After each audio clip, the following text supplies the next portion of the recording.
Hello everyone, आज हम पढ़ने वाले हैं एनेलिडा। ठीक है, तो आज का जो हमारा नेक्स्ट फाइलम है वो है एनेलिडा। इससे पहले हम लोगों ने प्लेटीहेल्मिन्थेस और एस्केहेल्मिन्थेस जिसे निमेटोडा कहते हैं वो हम लोग पढ़ चुके हैं। ठीक है, अगर आपको वीडियो देखनी है तो डिस्क्रिप्शन में लिंक दे दिए मैंने, जाकर के आप वीडियो देख सकते हैं। और अगर आपने वीडियो देख रखी है पहले से ही तो आगे कंटिन्यू कर लीजिए क्लास को। तो देखिए, एनेलिडा जो होता है बहुत इंपॉर्टेंट फाइलम है आपके लिए, इसलिए क्योंकि यहाँ से क्वेश्चन बहुत बार एग्जाम में पूछे गए हैं, मैक्सिमम क्वेश्चन यहाँ से आते हैं। तो पहले बात करेंगे हैबिट एंड हैबिटेट की। तो हैबिटेट यानी कि इसका वास स्थान क्या होता है, उसकी आदतें क्या हैं। तो ये क्या होते हैं, मे बी एक्वेटिक, यानी कि सबके सब एक्वेटिक नहीं होते, जलीय नहीं होते। कुछ क्या होते हैं, जलीय होते हैं। अभी जलीय होते तो ऐसा नहीं कि सबके सब फ्रेश वाटर में, सब मरीन ही में होते हैं। ठीक है, कुछ मरीन में पाए जाते हैं, कुछ फ्रेश वाटर। मरीन का मतलब हो गया कुछ सॉल्टी वाटर, जैसे सी हो गया, समुद्र में पाया जाता है। कुछ फ्रेश वाटर यानी जैसे तालाब, नदी, पोखर वगैरह में पाया जाता है। ठीक है, और कुछ टेरेस्ट्रियल भी होते हैं। टेरेस्ट्रियल का मतलब होता है वो पृथ्वी स्थल पर पाए जाते हैं। ठीक, और कुछ कैसे होते हैं, फ्री लिविंग भी होते हैं, यानी किसी पर डिपेंड नहीं होते। एंड सम टाइम्स पैरासिटिक, और कुछ कैसे होते हैं, पैरासिटिक भी होते हैं, यानी कि दूसरे पर डिपेंड होते हैं। जैसे लीच, आपने सुना होगा ना जोक के बारे में। जोक क्या होता है, ये पैरासिटिक होता है। वो भी कैसा, सैंग्यूवेरस है, क्योंकि ब्लड सक करता है ना, ब्लड को पीकर ही क्या करता है, जिंदा रहता है। दूसरा आता है लेवल ऑफ ऑर्गेनाइजेशन। अब इनका बॉडी का जो लेवल ऑर्गेनाइजेशन होता है वो कैसा होता है, ऑर्गन सिस्टम होता है। ठीक है, तो ये चीज़ ध्यान रखिएगा। जैसे कि एस्केहेल्मिन्थेस में हम लोग पढ़ चुके, तो एस्केहेल्मिन्थेस का जो लेवल था वो भी ऑर्गन सिस्टम था, और एनेलिडा का भी कैसा होता है, ऑर्गन सिस्टम होता है। बट ये चीज़ ध्यान रखिएगा, निमेटोडा से ज़्यादा डेवलप होता है एनेलिडा। ठीक है, फिर है जर्म लेयर। जर्म लेयर कैसी होती है, ट्रिप्लोब्लास्टिक। निमेटोडा में भी ट्रिप्लोब्लास्टिक थी, इसकी भी ट्रिप्लोब्लास्टिक है। फिर आता है सीलोम। सीलोम जो अभी तक लोग पढ़ते आए हैं, या तो आसिलोमेट होता है या फिर सीडोसिलोमेट। जो कि निमेटोडा जो था वो कैसा था, सीडोसिलोमेट था, क्योंकि उसमें सिलोमेट जो थे वो नहीं बन रहे थे। क्योंकि सीलोम जो था यानी कैविटी जो होती है एक्टोडर्म मेसोडर्म के बीच में, वहाँ पर क्या बन जाता है, वहाँ पर पैचेस पाए जाते हैं, इसलिए वो होता है सीडोसिलोमेट।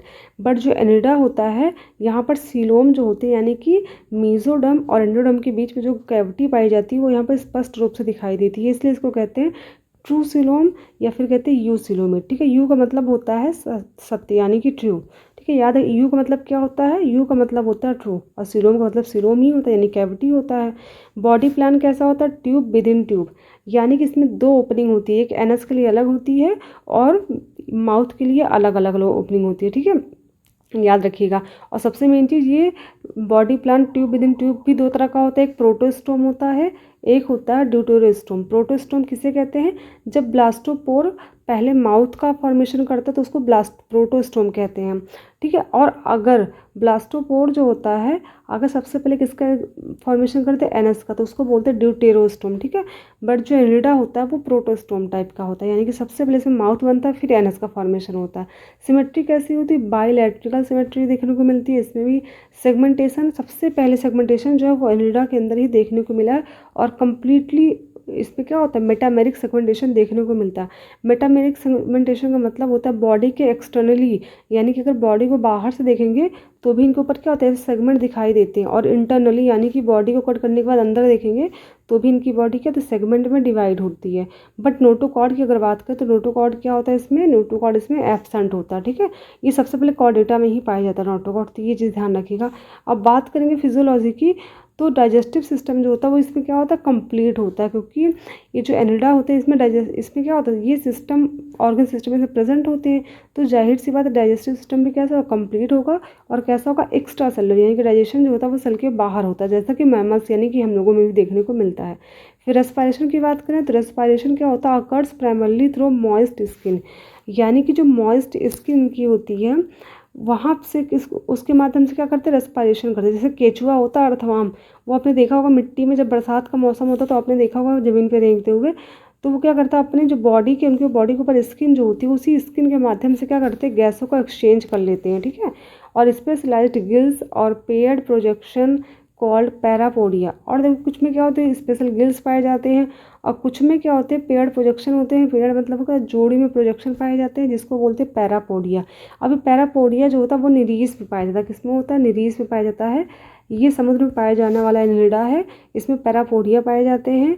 पैर की तरह छोटे छोटे स्ट्रक्चर होते हैं जो कि क्या करते हैं, रेस्पायरेशन में हेल्प करते हैं। तो ये बहुत इंपॉर्टेंट पॉइंट हो जाता है कि पैरापोडिया कौन सा ऑर्गन है, तो ये रेस्पिरेटरी ऑर्गन होता है जो कि एनिलिडा का एक जंतु है जिसका नाम है निरीस, उसमें पाया जाता है। ठीक है, फिर आता सर्कुलेशन। सर्कुलेशन कैसा होगा, यानी ब्लड सर्कुलेशन की बात कर रहा है तो ब्लड सर्कुलेशन कैसा होता है, क्लोज टाइप का होता है। ठीक है, जैसा कि मैमल्स यानी कि हम लोगों में भी कैसा सर्कुलेटरी सिस्टम देखने को मिलता है, क्लोज टाइप देखने को मिलता है। ठीक है, इन हीरोडिनेरिया ओपन टाइप, बट जो हीरोडिनेरिया होता है, हीरोडिनेरिया का मतलब होता है लीच यानी कि जोक, जोक में देखने को मिलता है ओपन टाइप। ठीक, अब बात करते हैं एक्सक्रीशन की। एक्सक्रीशन की वेस्ट, इनकी बॉडी का वेस्ट कैसे निकलता है, तो nephridia help in osmoregulation and excretion.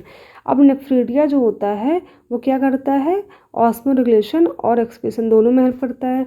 बहुत टाइडल टिश्यू जो होते हैं ये भी इसी में हेल्प करता है, क्लोरिक ऑर्गन सेल भी इसमें हेल्प करता है। ठीक है, तो पैरापोडिया किस में था, निरीस में था। नेफ्रीडिया भी क्या होता है, निरीस में पाया जाता है। ठीक है, और बात करें क्लोरिक ऑर्गन सेल की तो ये अर्थवर्म में पाया जाता है। बहुत टाइडल टिश्यू होता है ये जोक यानी कि लीच के अंदर पाया जाता है। ठीक है, ये सब क्या करते हैं, एक्सक्रीटरी ऑर्गन होते हैं, ये चीज़ ध्यान रखिएगा।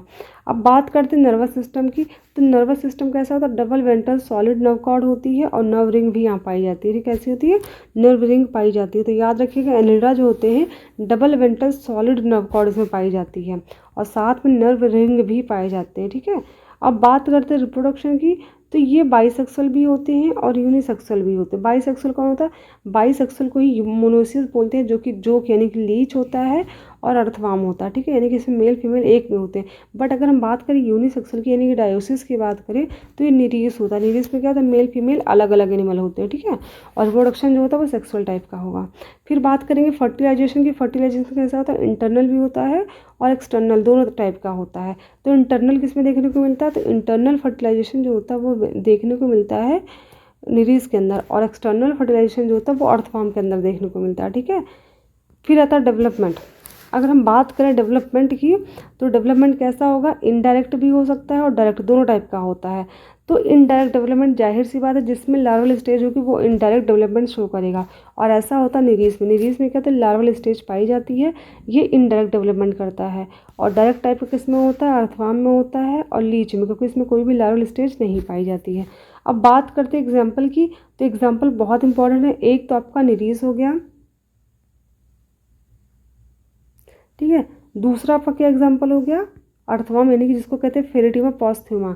फिर हीरोडिनेरिया जिसको कहते हैं लीच यानी कि ब्लड सकिंग लीच। ठीक है, तो ये तीन एग्जाम्पल एनसीईआरटी में दिए गए साफ साफ, तो मैंने वही एनसीईआरटी से ही पूरा इसका डायग्राम मतलब एग्जाम्पल ले लिए हैं।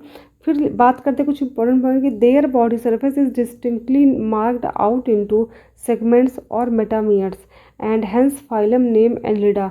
अब देखो क्या है, इस फाइलम का नाम एनिलिडा पड़ा क्यों, क्योंकि जो इसके एनिमल होते हैं ना उनकी बॉडी पे साफ साफ दिखते हैं, बाहर से क्या दिखा है, सेगमेंट यानी कि मेटामियर्स दिखते हैं क्लियरली। डिस्टिंक्टली मतलब क्या होता है, क्लियर एकदम साफ साफ दिखते हैं।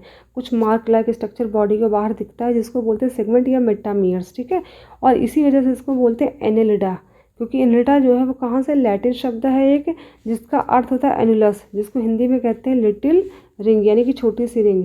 तो याद रखिएगा इसमें रिंग जो होती पाई जाती है। ठीक है, जो कि साइंस में इसके नाम का ही अर्थ निकल रहा है। ठीक है, aquatic annelid like Nereis possess lateral appendages called parapodia which help in swimming, यानी कि जो एक्वेटिक एनिलिडा होते हैं उसमें लैटरल अपेंडेजेस पाए जाते हैं। लैटरल अपेंडेजेस जो होते हैं किस में हेल्प करेंगे, स्विमिंग में, जिसको बोलते हैं पैरापोडिया। तो पैरापोडिया किस में होता है, निरीस में पाया जाता है, ये स्विमिंग में हेल्प करता है, याद रखिएगा। ठीक है, इन अर्थवर्म सीटी में भी ऑल्सो प्रेजेंट फॉर लोकोमोशन।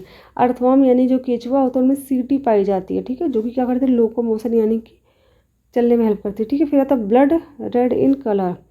इनका बॉडी जो होता है, उनकी बॉडी में जो ब्लड होता है वो कैसा होता है, रेड इन कलर होता है, because haemoglobin is present in dissolve state in plasma. यानी कि जो अर्थवर्म होता है उसके प्लाज्मा में हीमोग्लोबिन पाया जाता है डिजॉल्व स्टेट में, इसी वजह से ब्लड का रंग कैसा होता है, लाल होता है। ठीक है, फिर नेक्स्ट पॉइंट देखते हैं। Two type of muscles are present in the body wall, यानी कि इनकी बॉडी वॉल के बाहर क्या होते हैं, दो तरह के मसल्स पाए जाते हैं, सर्कुलर और लॉन्गिट्यूडनल मसल्स। ठीक है, ये चीज़ ध्यान रखिएगा कि जो एनिलिडा होते हैं उसमें कितने तरह के मसल्स होते हैं, दो तरह का, एक सर्कुलर एक लॉन्गिट्यूडनल होता है। ठीक है, याद रखिएगा। अब एग्जांपल देख लेते हैं डायग्राम हम लोग, जो कि एनसीईआरटी में दिया गया, मैंने एनसीईआरटी से डायग्राम उठा लिया है। तो ये तो आपको निरीस का डायग्राम दिख रहा है, ये निरीस है जो कि समुद्र में पाया जाता है, और ये लीच है यानी केचुआ जिसको जोक कहते हैं, सॉरी ये जोक है। ठीक है, ये स्ट्रक्चर आपको दिख रहा होगा। अब अगर हम बात करें अर्थवर्म की, अच्छा इसी डायग्राम में आपको दिखा देती हूँ पैरापोडिया कौन सा होता है। तो ये देखिए, ये पैरापोडिया जो स्ट्रक्चर से दिख रहा है ना पेयर में ऐसे ऐसे करके, ऐसे ऐसे, ये पैरापोडिया है, ठीक है। क्या होता है, ये भी पैरापोडिया होता है।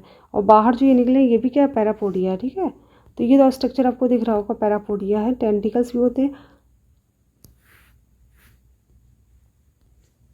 ये देखिए अर्थवर्म का डायग्राम है। अर्थवर्म में ये जो आपको स्ट्रक्चर दिख रहा है, जैसे ये स्ट्रक्चर है ऐसे बड़ा सा, ये सेगमेंट होता है। सेगमेंट के बाहर क्या होता है, यहाँ पे स्ट्रक्चर ऐसे पाया जाता है, ठीक है।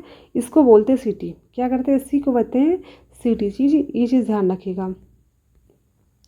तो ये खत्म हो गया। अब हम आर्थ्रोपोडा जो फाइलम है वो कल की क्लास में देखेंगे। अगर आपको एनिलिडा में कोई भी टॉप पॉइंट डाउट है किसी पॉइंट में, तो आप कमेंट करके बता सकते हैं। अगर आप बायोलॉजी का या केमिस्ट्री का कोई भी टॉपिक पढ़ना चाहते हैं तो वो भी कमेंट करके ज़रूर बताइएगा। और आप किस चीज़ की तैयारी कर रहे हैं ये भी हो सके तो ज़रूर बताइए, ताकि मैं उसके अकॉर्डिंग ही वीडियो बनाऊँ, ठीक है।